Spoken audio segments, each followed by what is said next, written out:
Hello दोस्तों, नमस्कार। UP police DBPST Gorakhpur से संबंधित एक जानकारी निकल कर आई है, उसी को हम साझा करने के लिए यह वीडियो बना रहे हैं। आज है 26 दिसंबर और 26 दिसंबर को कितनी गर्ल्स गोरखपुर में बुलाई गई थी पुलिस लाइन में और कैसे कैसे डीबीपीएसटी हो रही है, क्या आधार कार्ड को लेकर कोई दिक्कत आ रही है, लंबाई में क्या समस्याएं आ रही हैं और जाति निवास कब का मांग रहे हैं, इन सब चीज़ों को लेकर इस वीडियो में हम बात करेंगे। और जो भी जानकारी है ये गोरखपुर पुलिस लाइन से संबंधित है, तो आप गोरखपुर वाले जो भी हैं वो इस वीडियो को देख सकते हैं, अदर भी देख सकते हैं। और ज़्यादातर जानकारियाँ जो होती हैं लगभग सेम ही होती हैं, हर पुलिस लाइन में एक तरीके से ही काम चलता है, ठीक है।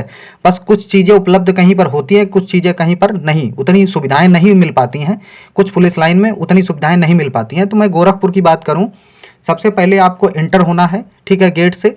उसके बाद वहां पर आपको बैठाया जाएगा, कुर्सियां पड़ी हुई हैं ऑलरेडी, ठीक है। तो मैंने जब बात करी है, अभी एक लड़की थी उससे मैंने बात करी, उसका डीबीपीएसटी हो गया है, ठीक है। तो उसने बताया कि भैया मेरे सामने 2 लड़कियां हाइट में फेल हुई हैं, जिनकी लंबाई डिजिटल पर और मैनुअल पर दोनों पर ही सही नहीं आई, ठीक है। वहाँ पर दोनों मशीन है, ये बात ध्यान रखना आप। गोरखपुर में जो हाइट के लिए दोनों मशीन है, मतलब डिजिटल भी है और मैनुअल भी है, तो आपको किसी प्रकार की चिंता करने की ज़रूरत नहीं है। अगर आपकी हाइट है तो आपकी फिक्स ही हो जाएगी, किसी प्रकार की दिक्कत नहीं होगी। आधार कार्ड को लेकर मैं पहले ही बता चुका हूँ, किसी प्रकार की समस्या वहाँ पर नहीं कर रहे हैं। अगर आपके पास पुराना वाला आधार कार्ड है या नया वाला है, जो भी आधार कार्ड है तो उसको आप लेकर जा सकते हैं, ठीक है। लंबाई को लेकर अगर लंबाई है आपकी तब तो आपका हो जाएगा, अगर नहीं ही है तब तो फिर कोई करवा भी नहीं सकता है, ठीक है। ये है जानकारी गोरखपुर की, ठीक है। जाति निवास लेकर क्या समस्या है, जाति को लेकर जो कास्ट सर्टिफिकेट है वो और निवास है वो निर्धारित समय जो आपका नोटिफिकेशन में दिया गया था पहले से ही, उसी के अकॉर्डिंग ही ले रहे हैं। अगर उसके पहले का है बहुत पुराना तो आपको जो है जनरल कैटेगरी में काउंट कर रहे हैं, ये भी जानकारी निकल के आ रही है, ठीक है। जाति और निवास निर्धारित समय का ही होना चाहिए, ठीक है। और उसके पहले का मतलब देखो, निवास से कोई मतलब होता ही नहीं है, कास्ट का होता है। कास्ट में ओबीसी, एसटी और एससी आते हैं, तो इन तीनों के लिए समस्याएं हैं कि अगर निर्धारित समय का नहीं है, बहुत पहले का 2-3 साल पहले का ही लगा दिया है, तब उनको वो लोग क्या कर रहे हैं, जनरल में काउंट कर रहे हैं। क्यों? उन्होंने नोटिफिकेशन में साफ साफ दिया गया था इस डेट से इस डेट तक का होना चाहिए, ठीक है। तो उसमें कोई दिक्कत होनी भी नहीं चाहिए, क्योंकि आपको जानकारी पहले ही मिल गई थी। अगर आपने गलती करी है तो उसके लिए आप भुगतने के लिए तैयार भी रहें, ठीक है। ये हो गया जाति और निवास को लेकर, ठीक है। अब लंबाई को लेकर कुछ लोग कह रहे थे कितनी गर्ल्स वहां पर पास हुई, तो लगभग 200 प्लस गर्ल्स वहां पर आई हुई थी। कितनी? 200 प्लस, ठीक है। जिसमें वो लड़की बता रही थी कि भैया वहां पर कम से कम 15 से 20 लड़कियां जो है एब्सेंट थी, ठीक है। कितनी? 15 से 20 लड़कियां एब्सेंट थी। और उसके अलावा 2 लड़कियां कह रही थी मेरे सामने हाइट में फेल हुई हैं। बाकी का मुझे पता नहीं, मेरा हो गया था तो मैं चली आई, लेकिन 2 लड़कियां मेरे सामने हाइट में फेल हुई हैं और लगभग 15 लड़कियां एब्सेंट थीं। तो मैंने पूछा आपका कितने समय तक हो गया था, तो उसका शुरुआत में ही था, थोड़ा जल्दी हो गया था।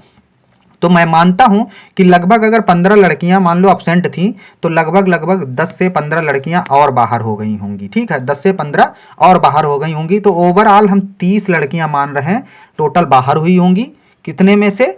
200-250 में से, ठीक है। जो भी एब्सेंट हुई होंगी भाई, उसके बाद में बाहर हुई होंगी, ठीक है। तो 200-250 जो भी बुलाई गई होंगी, या 220 बुलाई गई हों या 215, एग्जैक्ट डाटा मेरे पास नहीं है, क्योंकि उसने भी पता नहीं लगा पाया कितनी लड़कियां वहां पर डीबीपीएसटी देने आई थी, ठीक है। तो कुल मिलाकर 30 लड़कियां समथिंग बाहर हुई हैं।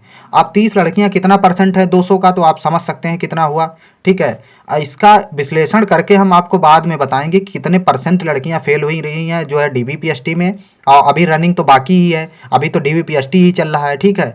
तो कुल मिलाकर आप लोग चिंता किसी प्रकार की ना करें और आराम से डीबीपीएसटी रेगुलर होगा, ठीक है। कंटिन्यू जाएं, किसी प्रकार की दिक्कत नहीं होगी। हाँ, एक चीज़ ज़रूर है, मुझे जो खबर मिली है बरेली में क्या हुआ, बरेली में एक लड़की थी, उसका डीबीपीएसटी था, तो उसने बताया कि भैया मेरे यहाँ जो है मैनुअल से ही नाप रहे थे, डिजिटल मशीन वहाँ पर कहीं पर मुझे दिख नहीं रही थी। लेकिन डिजिटल मशीन जरूर होगी, मैं कह रहा हूँ जरूर, 101% डिजिटल मशीन होगी, क्योंकि जब भी कोई आपत्ति करता है तो मैनुअल पे नहीं नापा जाता, फिर उसकी हाइट डिजिटल पर ही नापी जाती है, क्योंकि ऑलरेडी वो आपत्ति कर चुका है कि मैनुअल पे मेरी सही से नहीं नापी जा रही है, तो फिर डिजिटल पर उसको खड़ा करके उसकी नाप ली जाती है। तो कहीं ना कहीं मशीन रखी होगी, हो सकता है 3 बजे के बाद में वो मशीन आए वहां पर, तब तक नहीं रखी होगी। 3 बजे तक जिनकी आपत्तियां होंगी उनकी आपत्तियां लेकर 3 बजे के बाद में आपत्तियों का निस्तारण वो लोग करते हैं। जब उनके अधिकारी आ जाते हैं तब उनके निस्तारण किया जाता है कि इसके में लंबाई कम है, क्या सर इसकी फिर दोबारा की जाए, तब जाके वो डिजिटल मशीन पर ही नापते हैं। तो ऐसा नहीं है कि डिजिटल नहीं होगी, 100% डिजिटल मशीन होगी। बहुत लोग बोल रहे हैं कि वहाँ पर नहीं थी, लेकिन आ जाएगी, कहीं न कहीं रखी ज़रूर होगी, ठीक है। बाकी किसी प्रकार की दिक्कत आपको नहीं होगी। और जाति निवास वाला मैटर जो है मैंने क्लियर कर दिया। आधार कार्ड की किसी प्रकार की समस्या है नहीं, चाहे जैसा ले जाओ तब भी आपका काम चल जाएगा।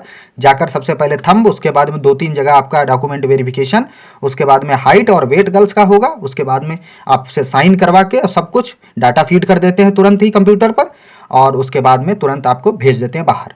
और डाटा तुरंत ही फीड हो रहा है, ये भी उसने बताया, डाटा तुरंत फीड किया जा रहा है। इसका मतलब है रनिंग बहुत जल्दी होने वाली है, ठीक है। रनिंग आपकी 15 जनवरी के बाद में शुरू हो जाएगी, ठीक है, क्योंकि डाटा तुरंत ही सब कुछ वहीं पे कंप्यूटर में फीड कर रहे थे गोरखपुर में। ये भी बताया उसने कि भैया डाटा भी तुरंत फीड कर दे रहे हैं, किसी प्रकार का मतलब लेट लतीफ़ नहीं कर रहे हैं। जो भी होता है तुरंत क्लियर हो जाता है और बता भी देते हैं आप पास हो जाइए आप, ठीक है, आपका हो गया है आप जाइए, ठीक है। ये सब कुछ बता देते हैं वहाँ पर।